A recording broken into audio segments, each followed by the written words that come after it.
You're ready. Hello and welcome. My name is Janice Litvin.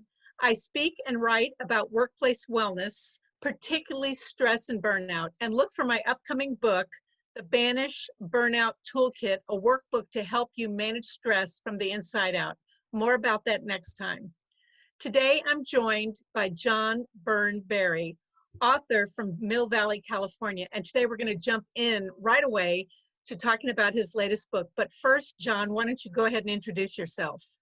Okay, my name's John Byrne Barry. I am a writer, designer, actor, crossing guard, and bicycle tour leader, although those last two I'm not doing these days because we're sheltering in place. Oh, by the way, I instead of shelter in place, I prefer to use the term artist in residence. Doesn't that sound better? Yes.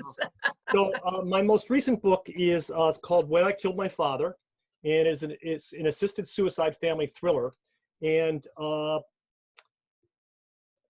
it follows, it answers the question, what if your ailing father asked you to kill him? It's all fiction, but it tells a story of a man caught between what is compassionate and what is legal. The protagonist in the book is a man named Lamar Rose, and he's a psychologist, and his father has cancer and dementia. And in one of his lucid moments, or his occasionally lucid moments, he tells his son, I want you to help me end my life. And the son refuses at first, but the father keeps asking, and eventually he relents. And then at his father's memorial, Lamar's sister accuses him of murder. That's pretty much the story. And it's not as heavy or morbid as you might think. There are a number of deaths in the story, and I know I have a good friend who's read my first two books. He liked them both, but he hasn't started this one. And I know it's partly because of the subject matter. Right. But I also wrote it because of the subject matter, because death is something that no one really wants to think about and talk about, but we have to. And the more we, I'm oversimplifying it, but the more we accept our mortality and talk and think about death, the better our life can be. That's oversimplified, but I think that that's true as well. And Right. so just to put this in what your comments are in context, for those who don't know, today is May 26th. We are in week 9. Is it 9 or 10? I've suddenly lost count of sheltering in place or artists in residence.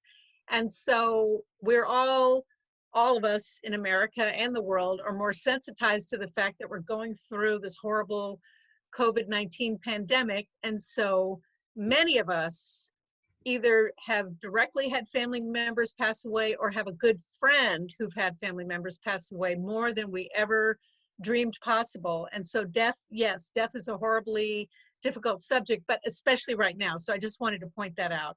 Well, and interesting enough, I have not had that much experience with death. I've been very lucky in that regard.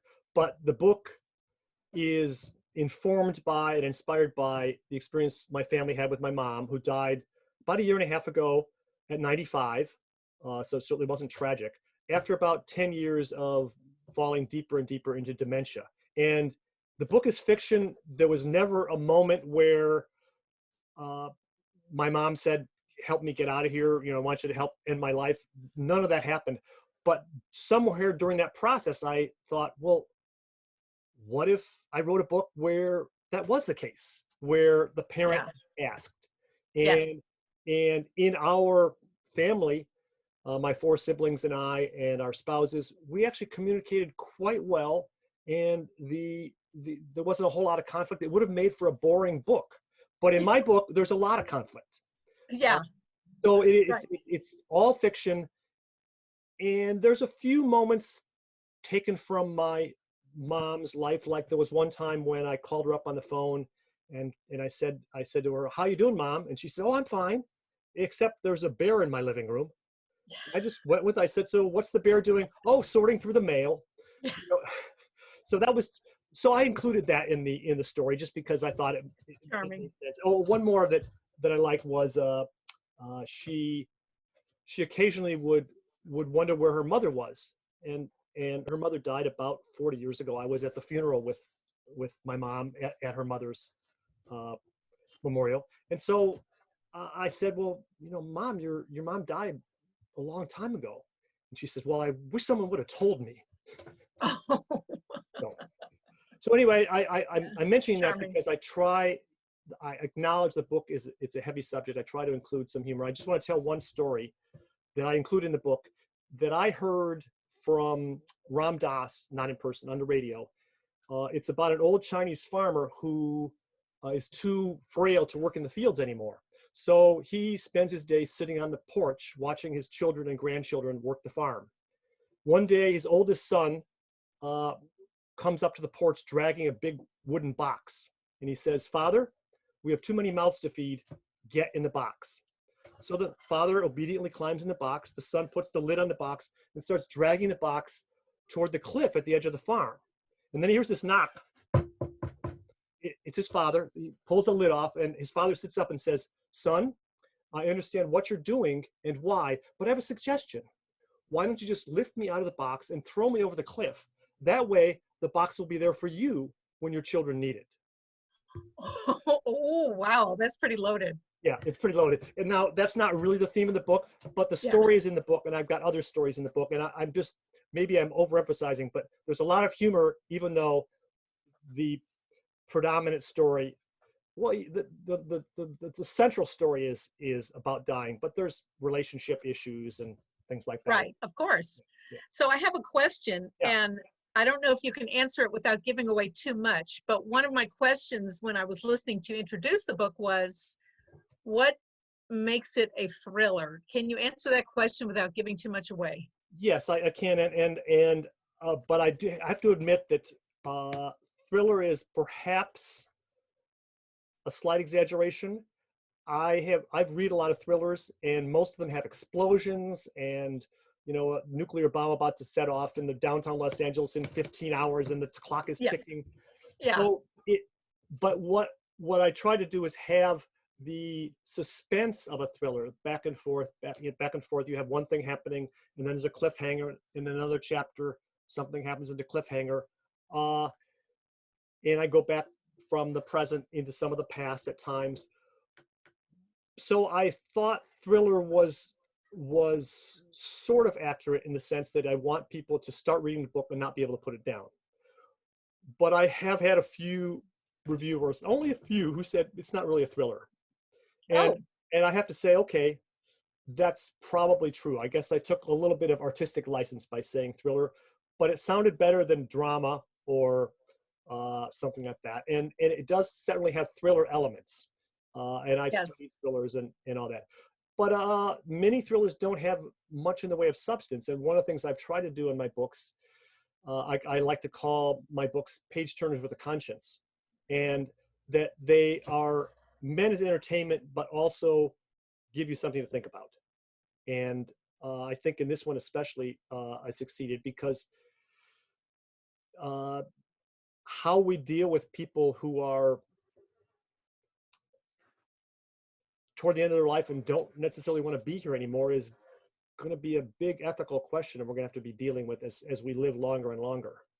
And Well, and then you have the opposite issue, which is people who are afraid of dying. well, that's right, and there's a lot of people who are afraid to talk about dying too, and I think that's Yes. part of the reason that I brought the book up.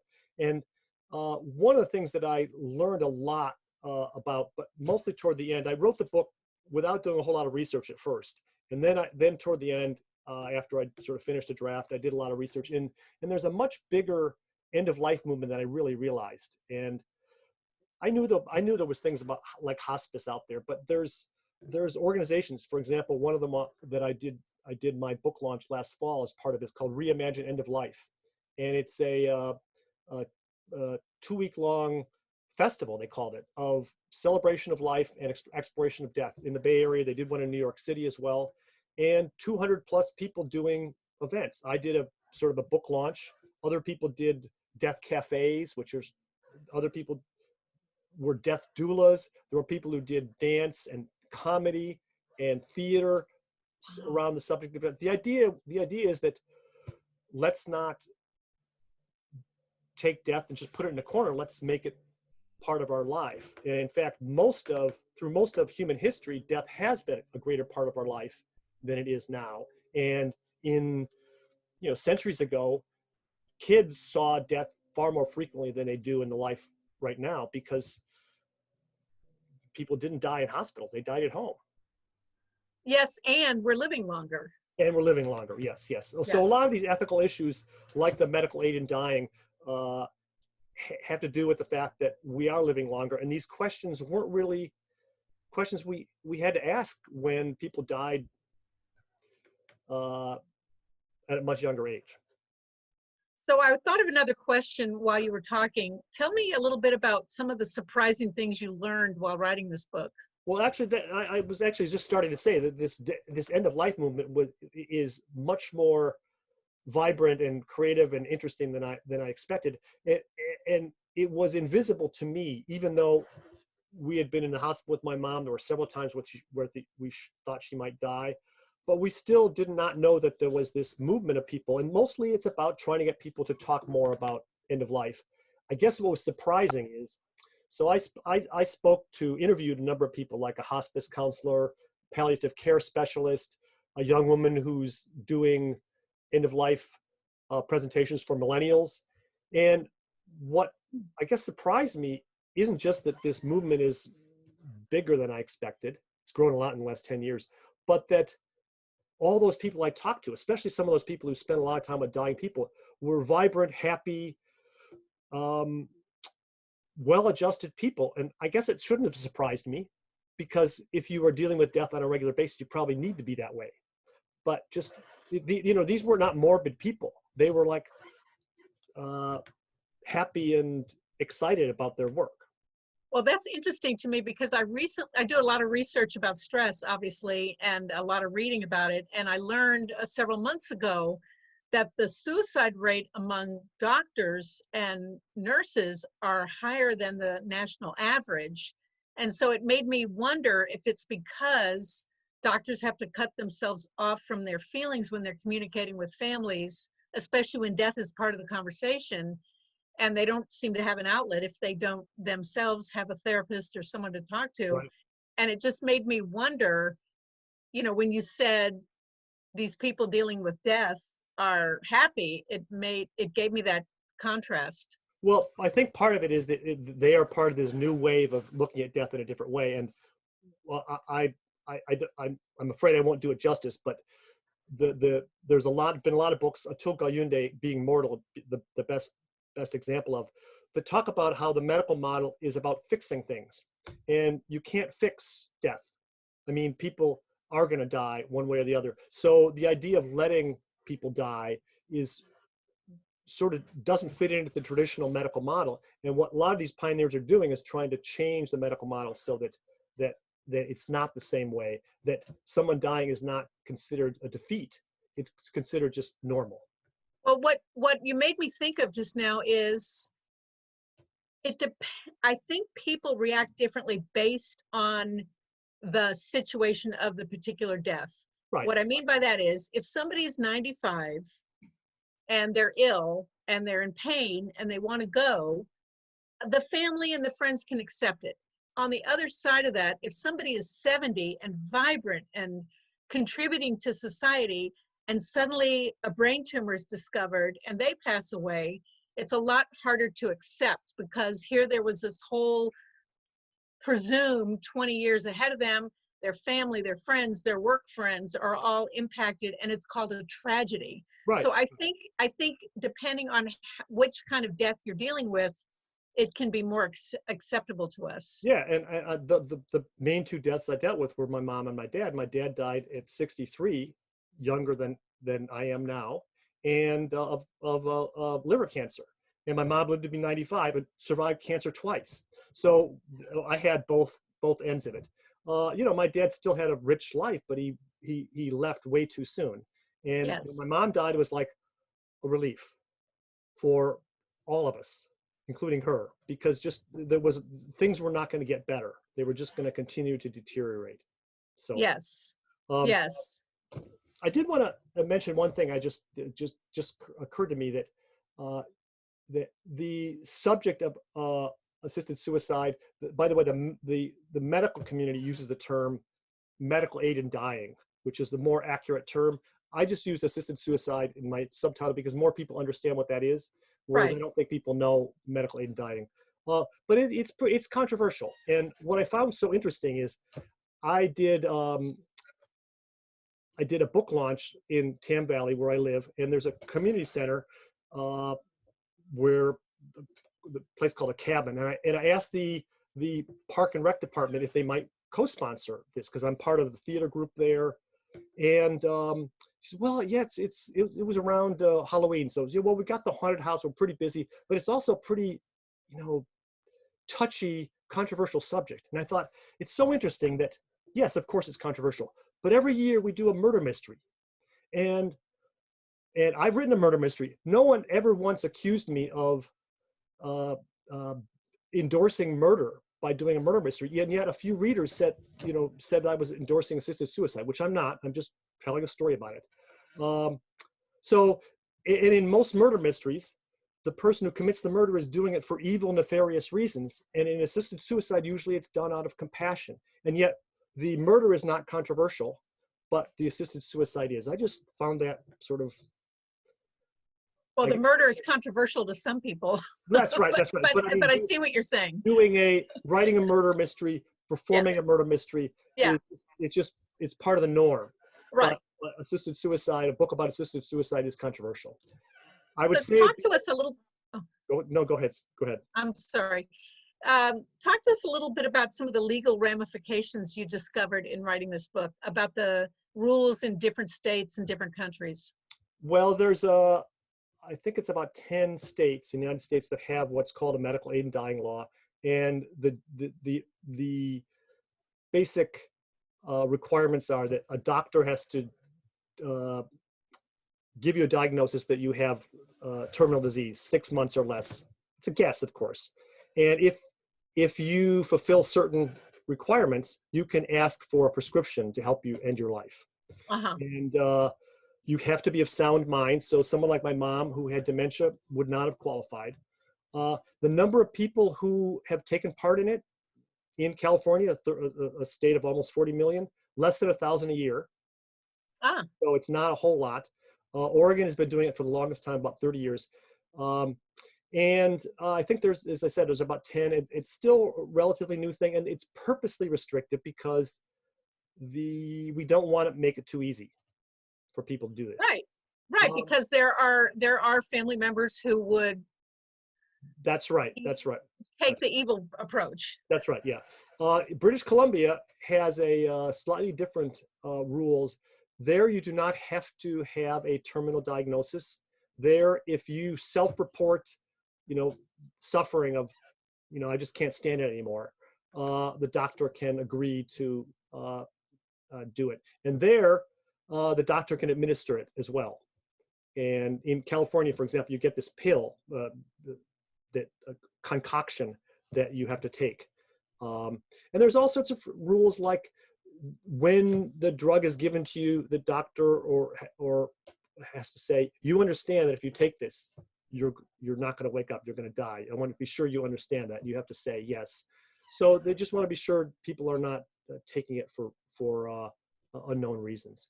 Anyway, it's what's interesting to me. This is one thing I learned writing the book is there are two main groups opposed to the the medical right and dying laws. One is the right to life groups.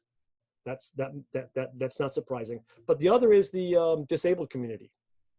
And you Yes. wouldn't expect the disabled community sort of tends to be associated with more liberal end of the spectrum. But for the very reason that you sort of brought up, there is concern that if we make it too easy to for people to end their life, that oh well, grandpa's disabled, it's going to cost money to take care of him. Let's pressure him to Exactly. manage this. So and I have a character in my book who is a disabled person who is arguing against these rules. So to some degree, your book has some political issues built into it, it sounds like. Yeah, and in fact, that's always what I've tried to do. I try to write something that's entertaining but has some issues. This book, my first book, Bones in the Wash, Politics is Tough, Family is Tougher, is it's actually quite timely for now because it's set during a presidential campaign in 2008 in New Mexico. And it's got all sorts of dirty tricks in there.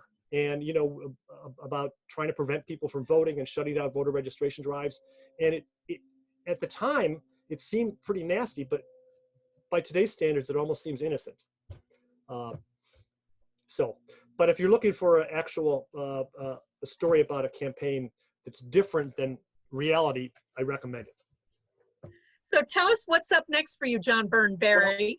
Right now, I'm writing a script for a murder mystery. As I said, I've been actor as part of a community theater group here in Tam Valley, and I've been part of the last 6 murder mystery theater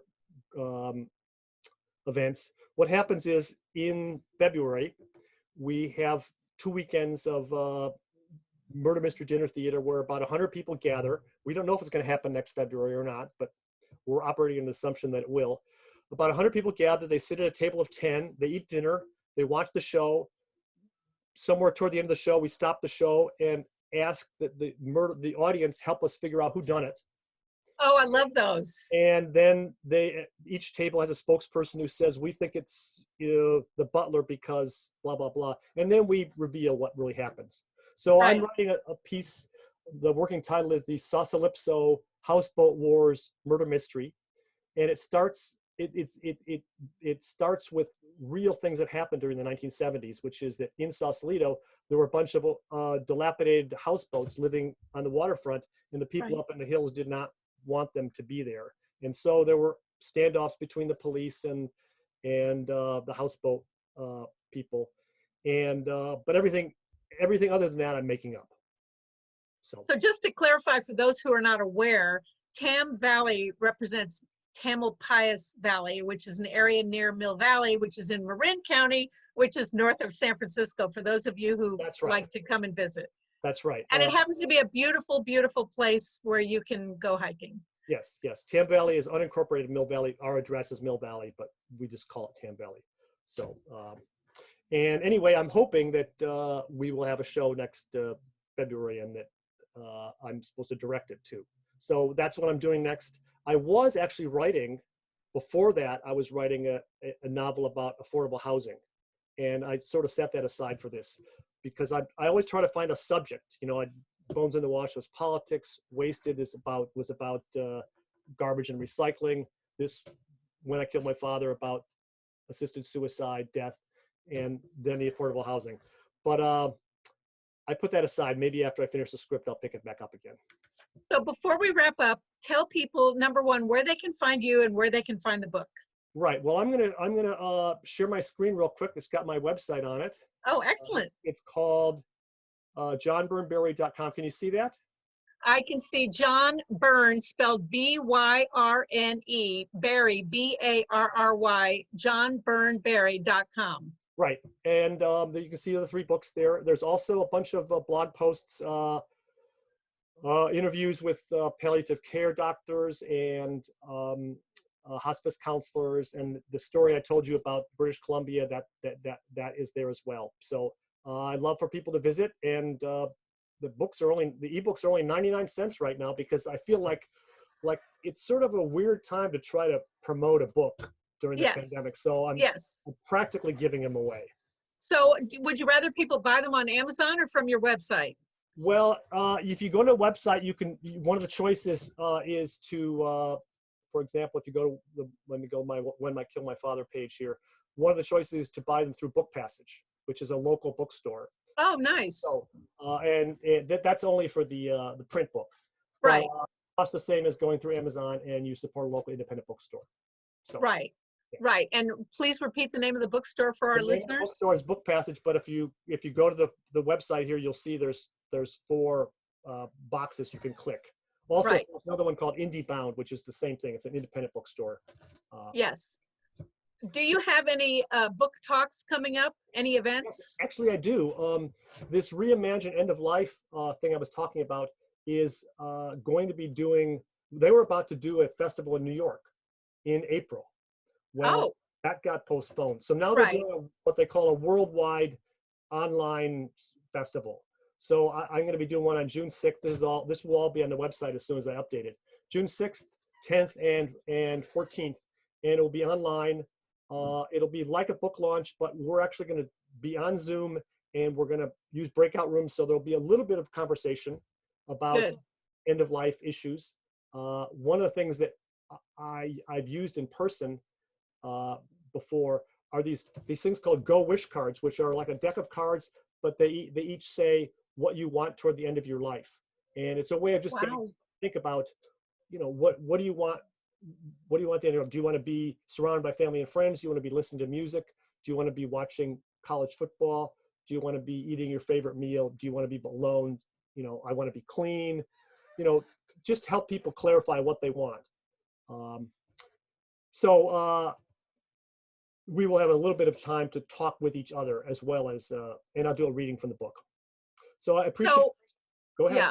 So if anybody wants to get in touch with you, including up and coming authors, I see that you have a contact page on your website. Is that how you want people to reach out to you? Yes, and I have a Facebook page too, so you can see Facebook, Amazon, the newsletter. There's all sorts of ways, and there's my email too, johnbyrneberry@gmail.com.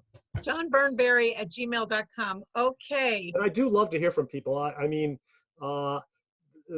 independent publishing, it's not like you sell lots of books, but it is great. It can really make my day when I see a positive review, or someone sends me a note saying, I just finished the book, I really enjoyed it.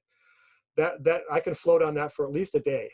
Even published authors like to hear from their readers. I once wrote a long email when I finished a book, and the author was really grateful. She said, I never hear from readers. I really appreciate, and I wrote her all these things we had in common in our lives and how the book touched me, and she was really appreciative. So I know that authors really love to hear from their readers, because the author is alone in their office typing away, writing a book, and they're kind of in this little bubble, and then the readers are out there separated, and there's really no back and forth communication if you're not doing a live book talk. And I know that authors love to hear from readers.